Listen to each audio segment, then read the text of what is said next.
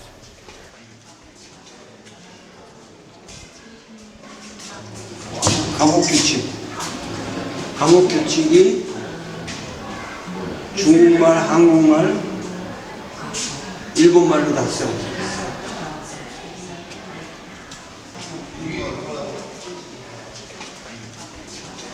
근데 안중근만 해도 초기거든. 그때는 일본 사람들이 한국 범죄인을 처음 가둔 셈이지, 여기.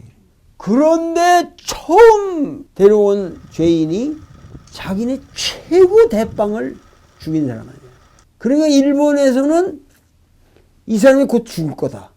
그거 생각하면은 이거는 카미사마가거든. 그러니까 완전히 신을 모시듯이 대접하는 거지. 안흥칠 일기를 보면 참 일본 사람들이 점잖다. 자기를 대하는 태도가 상당히 점잖고 정중하고 난 감옥에서 너무 대접을 잘 받았다. 그런 얘기가 있어요.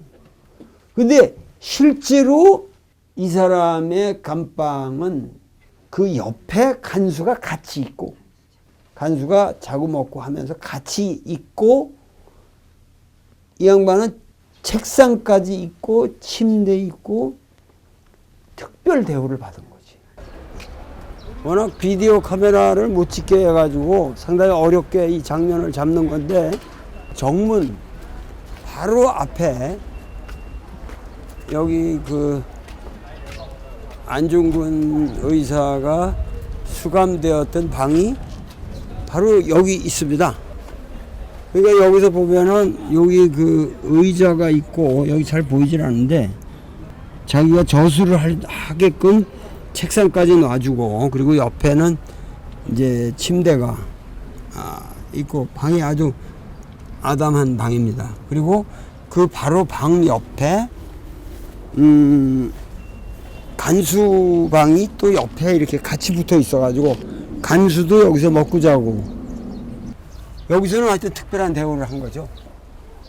바로 이 자리에서 그 유명한 안흥칠 일기를 쓰시고 나머지 시간에 아주 돌아가시기 직전까지 그 유명한 동양평화론을 쓰신 곳입니다. 여기가.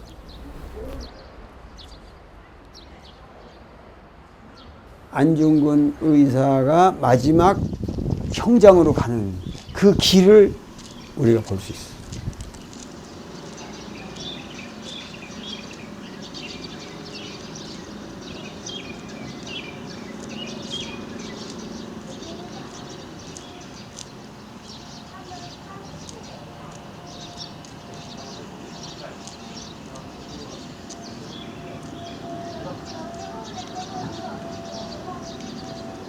그 길이 있고 형장에 여기 목이 떨어지는 곳은 2층으로 이렇게 돼가지고 그래서 여기 들어가면은 여기에 목이 이렇게 걸려 있고 이게 툭 빠지게 돼 있는 거지. 근데 여기 밑에가 이런 나무로 짠 통이 이렇게 있는 거예요. 이게 여기서 탁 그러면 시체가 뚝 떨어지게 되는 거지. 그러면 뭐 풀러가지고 이렇게 메고 멜빵에 메고 이 통채 그냥 묻는 거예요. 그러니까 요 통이 관 역할을 하는 거더라고. 그래서 보니까는 그냥 그 통이 쫙 묻혀 있는 데가 있는데 안중근 의사의 유해는 찾을 길이 없죠. 지금 너무 오래됐기 때문에. 진짜 그 안중근의 삶을 우리가 느껴볼 수 있는 곳이었다.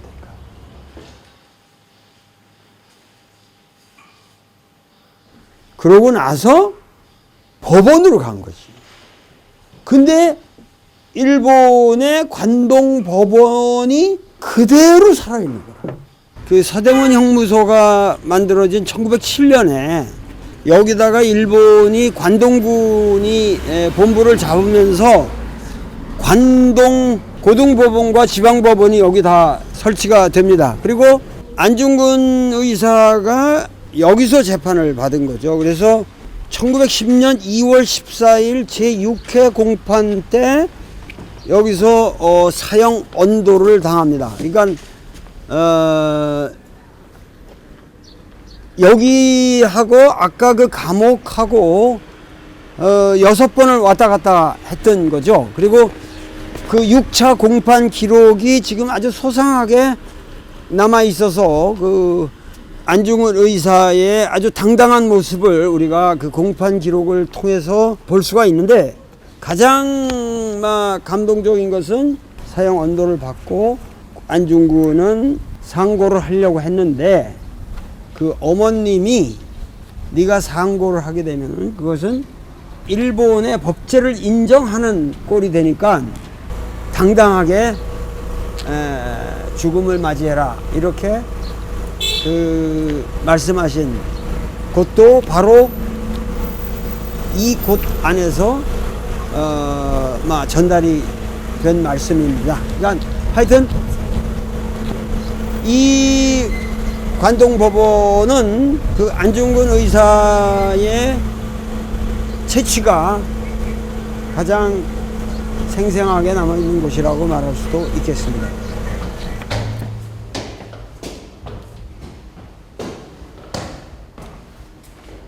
와.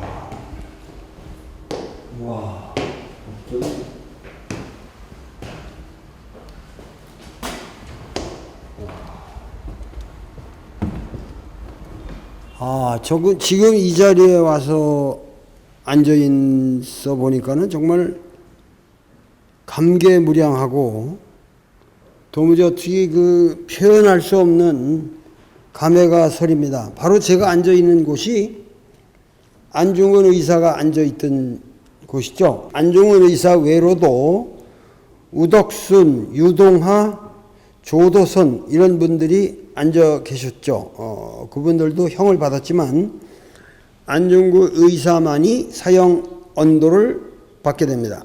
그런데 이 재판 과정에서 가장 뚜렷한 그 안중근의 위대함이라는 것은 너희들은 왜 나를 자꾸만 살인범으로 취급해가지고 재판을 진행하느냐. 나는 이토 히로부미라는 어떠한 한 인간을 내가 죽인 사람이 아니다. 나는 단지 한국 독립의병군 참모중장으로서 나는 전쟁을 수행했을 뿐이기 때문에 국제법에 따른 그 전쟁 포로를 대접하는 그런 국제법의 관례에 따라서 재판해야지, 당신들의 법제 안에서 나를 살인범으로 재판하지 말라.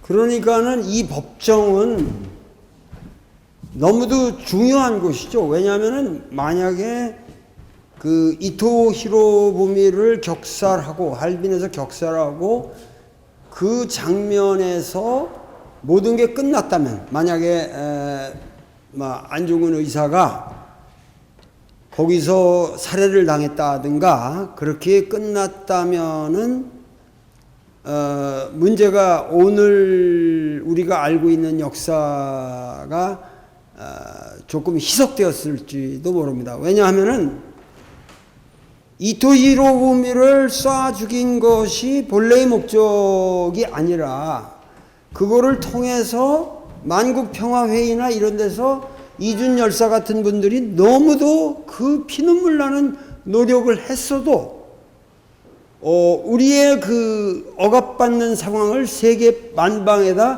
호소할 길이 없었다는 거죠. 그런데 반해서 안중근 의사 생각에는 이런 법정이야말로 내가 그 이토 히로부미를 격살해야만 했던, 쏘아야만 했던 그 소위원을 일본의 제국주의와 더불어 세계 만방에다가 고발할 수 있는 너무도 좋은 기회다. 단순히 지금 내가 이토 히로부미를 그 일 개인을 죽인 것에 대해서 공판을 받는 것이 아니라, 이 공판은 우리 민족의 서름을 알릴 수 있는 절호의 찬스다. 그렇게 하면서 이 6차 공판을 끌어가셨던 거죠. 이 공판이 얼마나 세계적인 주목을 받았는가 하는 것은 이 밖에 이 공판정에 들어오기 위해서 바글거리고 있었던 사람이 1000여 명이나 된다고 하니까요. 그러니까 이 재판소 입장에서는 어떻게 할 수가 없어서 여기 그 방청석에 들어오는 티켓을 팔았답니다. 그러니까 그 티켓을 사고 들어올 수 있는 사람들은 벌써 세계적인 외신 기자라든가 그 지체가 있었던 사람들이 들어왔고, 그러기 때문에 이 재판 과정이 상당히 그 세계적으로 알려질 수 있는 유리한 조건이 되었던 것이죠. 일종의 안중근 의사의 입장에서 볼 때면 세계 기자들을 모아놓고 하는 프레스 컨퍼런스의 역할이 되었던 겁니다. 그 안중근 의사가 최후의 사형 언도를 받았을 때도 그 더 그래픽이라는 영국 기자가 그 신문에 쓴 기사가 지금도 남아 있는데, 이 재판의 유일한 승리자는 안중근이었다. 안중근은 충분히 이 재판을 통해서 한국의 독립을 만방에 선포했을 뿐만 아니라 승리의 월계관을 쓰고 이 자리를 떠났다. 이토 히로부미는 이 재판을 통해서 아주 저열한 독재자로 전락하고 말았다. 그리고 우리가 알아야 될 중요한 사실은 그 할빈역에서 안중근 의사가 이토 히로부미를 격살했을 때 그 직전까지 이토 히로부미는 러시아 재무상 코코프체프와 30분 동안 중요한 회담을 했었는데 그 회담의 내용이 바로 이 만주를 이 북만주와 남만주를 나누어서 통치하자는데 대강 합의를 본 겁니다. 그러니까는 사실은 안중근 의사의 이토 히로부미 격살이라고 하는 이 사건이 없었다면은 그 당시 만주는 남북으로 분열될 수밖에 없었던 것이죠. 그런데 안중근 의사의 이러한 사건으로 인해서 그 모든 회담이 무효가 됩니다. 그러니까는 사실은 안중근 의사가 이토 히로부미를 쏜 것은 사실은 중국의 입장에서 볼 때는 너무도 감사한 것이죠. 만약에 그것이 그때 그러한 방식으로 타협을 봤더라면 그 뒤에 상당히 더 복잡한 상황이 전개되었을 수도 있다. 그러므로 이 안중근 의사가 이토를 쏜 것은 단순히 우리가 생각하는 애국심의 발로라는 하나의 그 우발적 사태로 볼 것이 아니라 이 동아시아 역사 전체, 동양 평화를 생각하는 안중근 의사의 전체 비전과 관련된 세계사적 사건이었다는 것을 우리가 통감해야 할 것입니다. 여기 이제 재판 받는 광경인데요. 그 방청객이 많잖아요. 그때 당시 안중근 이사님이 이동 방문을 격살했을 때는 이 건물 앞에 1000여 명이 모였답니다. 근데 1000여 명이 다 못 들어오니까 지방법원에서 입장권을 배부합니다. 예. 여기 이 법원이 2층은 고등법원이고 1층은 지방법원이었어요. 지방법원 1층에 형사법정이 있고 민사법정이 있습니다. 근데 원래 이제 안중근 이사님이 형사법정에서 재판을 받아야 되는데 방청객이 많아서 지방법원에서 고등법원 법정을 빌려서 재판을 한 거예요. 예. 안중근 이사님이 이동 방문을 격살했을 때는 중국은 무슨 형세인가면 홍콩은 이제 영국이 차지했고 프랑스는 상해, 청도는 독일, 여순 대련은 일본, 그다음 러시아는 이제 할빈을 차지했어요. 그래서 이제 안중근 이사님이 이동 방문을 격살했을 때는 서방 제국주의 열강들이 관심이 아닐 수가 없습니다. 여기 쪼얼라이가 1963년도 6월 달에 중한 역사 관계에 대한 담화에서 안중근 이사님에 대한 평가입니다. 청일 전쟁 후 중국, 한국 양국 인민이 공동으로 일본 제국주의를 반대한 투쟁은 본세기 초 안중근 이사님이 할빈에서 이동 방문을 격살한 때부터 시작이라고 높이 평가합니다. 그리고 여기에서 이제 쪼얼라이 부인 덩잉차오가 있는데요. 덩잉차오가 19살 때 남계대학에서 공부를 했대요. 그래서 안중근 이사님에 대한 그런 극본을 썼답니다. 근데 그 이 여성분이 안중근 이사님이 이 남성 배역을 하려면 어떻게 할지 몰라갖고는 쪼얼라이께 요청을 했대요. 도움 요청을. 그래서 그때부터 인연이 맺어졌답니다. 예. 그러니까는 주울레와 덩잉차오가 알게 된 그 중매인이 예. 안중근이다. 예, 맞습니다. 이거 아주 드라마틱한 얘기네.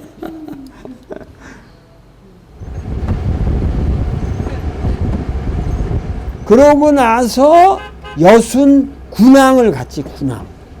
분명히 거기 자유롭게 들어갈 수 있는 곳인데 우리가 카메라를 들고 이렇게 여러 명이 들어가려고 그러니까 뭐 보통 사람들은 멀쩡하게 그 들어가게 내비로 뒀다가 우리가 좀 뭐 이렇게 장비가 있는 것 같고 그래 보이니까 갑자기 막으면서 외국인들은 여기 출입이 통제된다 이러면서 폼을 잡아요. 그 말단에 그 표 파는 사람들조차도 그런 터무니없는 원칙 없는 그 권위의식에 사로잡혀가지고 과연 중국이 언제 이런 그 형편없는 관료주의를 벗어날까.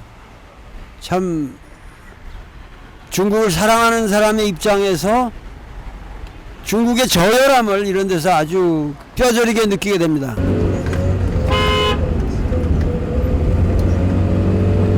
덕분에 거기 못 들어가는 대신에 백옥산에 올라가서 전체 경치를 우리가 봤죠.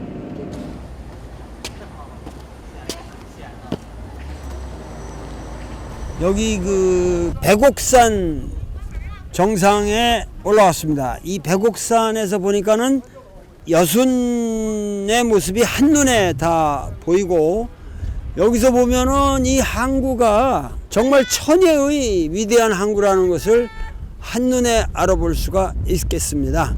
여기서 바라보는 이 망망한 대해는 이게 발해거든요.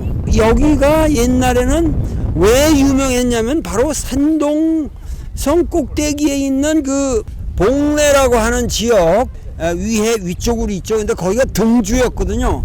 그럼 등주하고 여기가 최단거리일 뿐만 아니라 여기 섬들이 쫙 박혀 있어 가지고 마치 이렇게 진주처럼 섬들이 일렬로 나열하고 있어서 등주와 이 여순항은 왕래가 아주 안전했고 빈번했단 말이죠. 그러니까 저 중국 대륙에서 만주로 갈 적에는 반드시 저 어려운 길을, 저 북쪽에 어떠한 길을 뚫어서 가는 게 아니라 이 산동반도까지는 길이 잘 뚫려 있었기 때문에 그 등주라는 곳에서 바로 이 여순 지역으로, 이 항구로 오게 되는 거죠. 그러니까 이 지역은 고조선의 중심지였던 것 같아요, 여기가. 그래서 비파형 동검이라든가, 그리고 우리가 말하는 북방식 고인돌의 분포가 이 지역에 아주 많습니다. 당연종 때의 일입니다만은 그 대조영의 아들 그 무예왕이 그 자기 동생이 이렇게 형제 싸움을 해서 당연종한테 도망갔는데, 당연종이 그 동생을 처치해 달라고 그렇게 그 서신을 보내는데 그 약속을 지키지 않고 자기 동생을 살려주니까 그 무예가 화가 나서 바로 여기서 대함대를 보내서 등주를 점령합니다. 그래서 당연종이 너무도 충격을 받는 그런 사건이 있었는데, 그만큼 발해까지도 여기서 이 중국 대륙을 제압하기가 용이했다는 거죠. 그러면 여기서부터 우리 그 한반도까지, 이거는 뭐 말할 수 없는 하나의 문화 벨트일 수밖에 없고, 고조선 시대로부터 고구려를 거쳐서 발해에 이르기까지, 그리고 최근의 역사에 이르기까지, 이 안중근의 역사에 이르기까지 우리 역사와 이 지역은 떼어놓을래야 떼어놓을 수 없는 하나의 문화권이라는 사실을 우리가 다시 한번 정확하게 상기해야 할 것입니다. 到中国来打仗的苏联英雄。 아, 소련 영웅 기념비. 곳곳에 있어요.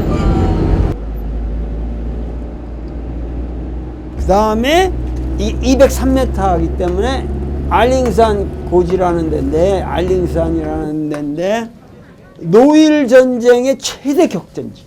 여기 가서 보니까는 노일 전쟁의 성격을 알 수가 있었어요.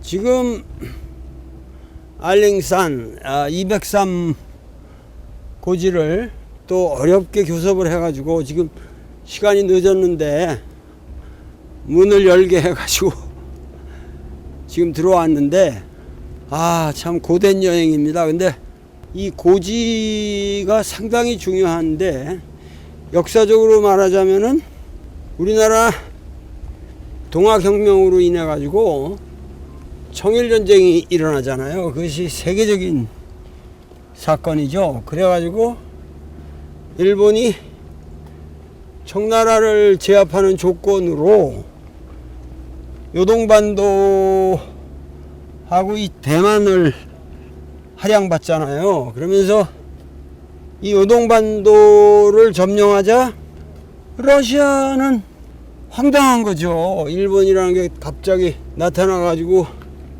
이쪽을 점령해버리면 자기들은 이 동방으로 진출할 수 있는 길이 다 막혀버리잖아요. 여기가 중요한 항구 시설이 바로 등주로 통하는 이 그야말로 최고의 길목을 다 일본한테 뺏긴다는 거 참을 수가 없죠. 그래서 독일하고 불란서한테 빌어가지고 그들로 하여금 같이 연합작전을 펴서 이걸 일본으로 하여금 다시 뱉어놓게 한단 말이에요. 그걸 유명한 삼국 간섭이라고 부르는, 여러분들이 그 교과서에서 그냥 별 의미 없이 외우고 말았던 그런 사건이죠. 그러니까 청일전쟁 이후 4년 후에 삼국 간섭이 이루어지고 나서는 여기가 쭉 러시아가 진출해가지고 이 지금 여순 뭐 대련 이 지역을 전부 러시아가 가지고 있었단 말이에요.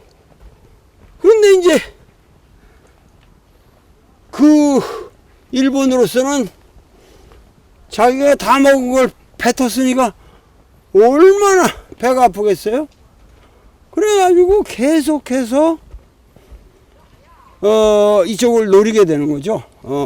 그러다가 러일 전쟁이 일어나게 되는데, 우리가 뭐 아관파천이니 뭐 이런 말들을 여러분들이 역사에서 외웠겠지만, 이 지역의 러시아의 영향력이라는 게 그 당시 막강했단 말이죠. 그리고 일본이 감히 러시아를 이기리라, 그건 상상도 못했거든요. 러시아라는 게 그야말로 피터 대제 이래 우리가 상상 못하는 그 러시아가 국력을 비축해온 나라고, 아무리 차르 왕정이 우리가 시시하다고 그러지만 그게 어마어마한 국가잖아요. 그래서 발틱 함대가 있고, 그런데 이 발틱 함대가 저쪽으로 이 전 지구를 돌아서 와야 된다면, 여기 옛날에 저 북쪽으로 내려올 수가 없으니까 그렇게 오느라고 피로, 그야말로 피로가 쌓여서 제대로 전투를 못한 거죠. 그래가지고 발틱 함대가 깨지는 바람에 사실은 우리가 러일 전쟁에서 일본이 승리했다고 그러지만, 사실은 일본이 승리한 전쟁이 아니에요. 전체적으로 말하자면 이 지역에 그 보급된 러시아 군대와 육군은 여기서 엄청난 격전을 벌인단 말이에요. 엄청난 격전을 벌이는데 그 일본이 여기서 15,000명 이상이 죽고 러시아 군대는 5,000이나 죽는 엄청난 격전이기 때문에 결국은 여기 러시아가 승리한 거죠. 육군 이 육지전에서는. 그러나 발틱 함대가 깨지는 바람에, 그것도 명치유신 이래로 자기들이 정말 어렵게 기량을 닦고 온 함대였기 때문에 그 함대에 의해서 필요한 발틱 함대가 깨지는 바람에 그 토고라는 그 대단한 일본 장군도 있었고, 그러면서 이거 깨지니까 일본한테 총체적으로 함대가 깨지는 바람에 깨졌지만, 당시는 러시아는 차르 왕정으로 인해 가지고 막 혁명 전야의 그 분위기에 복잡한 정세도 있었고, 또 미국의 디오도르 루즈벨트라고 하는 대통령이 그 완전히 친일파였단 말이죠. 그러니까는 일본을 아무래도 보호해서 러시아 세력을 견제하는 것이 미국으로부터는 유리하기 때문에, 그때 이미 이 러일 전쟁을 일본의 승리로 만들어 버린 거죠. 그래서 어떻게든 간에 우리가 알고 있는 러일 전쟁도 일본이 그냥 뭐 우습게 그냥 일본이 승리했다 이렇게 알 전쟁이 아니라, 실제로 바로 이 여순의 고지에서 일본은 대패했다는 사실을 우리가 기억해야 됩니다. 그 대패한 그 고지가 여기 알링산 까오띠라는 바로 이곳이란 말이에요. 이 위대한 일본이 실제적으로 패전한 곳이란 말이에요. 패전한 곳. 그러니까 바로 안중근이 이토 히로부미를 쏴주기 전에 이토 히로부미가 여기를 온 이유가 203 고지에 그 파묻힌 일본 병사들의 혼을 위로한다고 하면서 여기 와서 자기가 일종의 위령제를 지내고 그 코코초프를 만나러 할빈으로 간 거예요. 그때 바로 그 의기 당당한 바로 그 이토를 안중근이 쏴주겠으니 그게 얼마나 대단한 사건이냐. 지금 청일전쟁과 러일전쟁 우리의 헤이그 사건까지 몽땅 다 합해서 일본한테 완벽한 경종을 울린 대사건인 거죠. 그래서 이토 히로부미가 여기서 또 지가 걸룡 황제 흉내를 내가지고 가는 곳마다 시를 써요. 그것도 한시로. 그래가지고 여기서 읊은 아주 시도 지금 남아있고 내가 그건 외우지 못하겠는데 내가 이토의 일기를 이토 히로부미는 매일매일 일기를 썼어요. 그 사람이. 아주 그 문인 기질이 강해가지고 가는 곳마다 시를 쓰면서 여기 와서 위령제를 지내고 남만주 철도를 타고서 쫙 올라가면서 광활한 이 요동 지역을 쳐다보면서 야 앞으로 여기가 전부 우리의 땅이구나. 토요토미 히데요시가 이루지 못한 꿈을 내가 이루겠구나 하면서 그렇게 이 요동벌을 쳐다보면서 창밖으로 펼쳐지는 풍경에 감격을 했다고 그래요. 그런데 단편하고 내려오는데 빵! 세 발의 안중근의 총알이 명중하게 되는 것이죠. 바로 여기에 포탄 형태로 탑을 세우고 여기 일영산이라고 하는 글씨가 쓰여져 있는데 이 일영산이라는 글씨는 일본 제3군 사령관이었던 노기 타이쇼라고 보통 그러는데 노기 마레스케라는 그 대장이 자기 차남이 이 전투에 참여해서 죽었어요. 그래서 여기를 왔다가 아마도 너의 자니까 너의 영혼이 여기 묻혀 있도다 하면서 그 자기 아들 포함해서 여기서 전몰한 일본 그 전사자들을 위로해가지고 세운 건데, 왜냐면 이걸 그 당시 세울 수 있었던 것이 여기가 일본이 점령을 했으니까, 일본이 승리를 한 거로 됐으니까 이거를 세웠겠죠, 그 당시. 그래서 일영산이라는 저 이름을 붙였는데, 저는 이 자리에서 그 너희 영혼이 여기 묻힐 곳은 아니로다 하는 얘기를 남기고 싶군요. 아까 올라갔던 이 백옥산의 위치는 이 지도상에서 바로 여기죠. 여기서 우리가 쳐다봤던 것이고, 203 고지는 바로 이곳입니다. 그러니까 지금 우리가 여기 와 있거든요. 근데 이게 일로에서 이렇게 하여튼 고지를 점령하지 않으면 아니 됐던 모양인데, 여기 보면은 203 고지라는 게 해발 203m에서 이름이 붙은 것이고, 일본과 러시아가 아주 다툰 격렬한 전장이고 일군 제3군이 1904년 9월 19일에 203고지를 공격하기를 시작합니다. 그러면서 여기를 70여 차를 공격을 했으나 전부 실패했다는 거예요. 12월 5일 날 일본군이 280mm의 포탄을 이용해서 일거에 203고지를 점령해서 전투를 결속시켰다.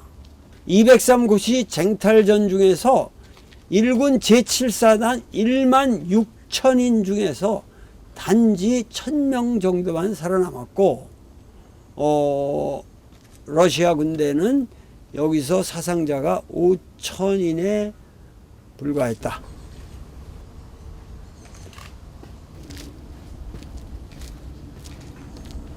그러니까 알링산 203과 발음으로 매치를 시킨 거지.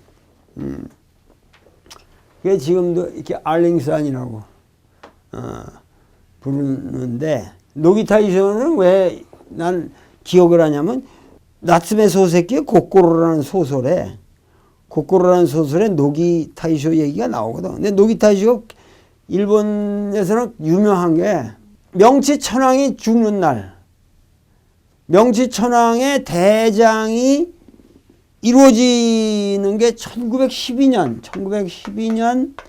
9월 13일인데 이때 이 사람이 만 62세였거든. 그 명치천황의 그러니까 명치천황과 더불어 쭉 이 전투를 쭉 해온 아주 명장이거든. 노기타이쇼가. 그런데 대장이 행하여진 그날 밤 8시에 62세의 노기타이쇼가 할복을 해서 죽습니다. 할복을 하고 딱 죽는데 그 자기 부인이 죽어가는 노기타이쇼 앞에서 목을 딱 찌르고 그대로 같이 거꾸로 찌르고. 노기타이쇼는 배를 갈랐고 그 부인은 그 앞에서 칼로 자기 대동맥을 끊고 피투성이가 돼서 거기 딱 엎어집니다. 그게 일본에는 말이야 20세기 최대 신화야 이게. 그러니까 앞으로 지금 아베 군국주의의 일본이 이렇게 간다는 거예요 지금. 젊은 애들이 이걸 그리워하는 거예요 지금. 노기타이쇼의 그러니까는 지금 천황은 끔찍한 거죠 오히려. 그 뭐가 자기 죽기 전에 은퇴하겠다고 선언했다는 것도 뭐냐면 아베하고 단판은 못해도 지금 세대가 이미 끝났는데 이 노기타이쇼가 말이야 이게 아주 신화라니까. 그러니까 전일부 20세기의 최고의 영웅이 노기타이쇼입니다. 노기 대장이라고. 천황을 위해서 그렇게 근세 명치유신의 모든 전투에서 승승장구하고 그 천황이 돌아가시자 딱 할복자세라고 죽고 부인은 목을 탁 빼야 죽는 그 장면이 일본인들에게는 이상이야. 그 이상이 지금까지 남아가지고 아베가 그걸 부르짖고 있는 거라니까. 참 그런 거면 우리나라가 위대한 나라네. 이런 신화는 없잖아. 그러니까 참 우리는 상식적인 나라고 아름다운 나라인데 그래가지고 이날 저녁에 그냥 거기서 그 알링산에서 차를 몰아서 또 고대 동문회에서 저녁을 내겠다고 그래서 가장 그 인상 깊었던 좋은 음식점이 있어서 거기서 하겠다고 했는데 그 완바오에 마침 내 강의를 들으러 온 전국의 그 기자들이 거기서 모인 거예요. 간담회를 하고 있어. 내가 올라갔지. 여러분들 도로 선생님 모셨습니다. 박수.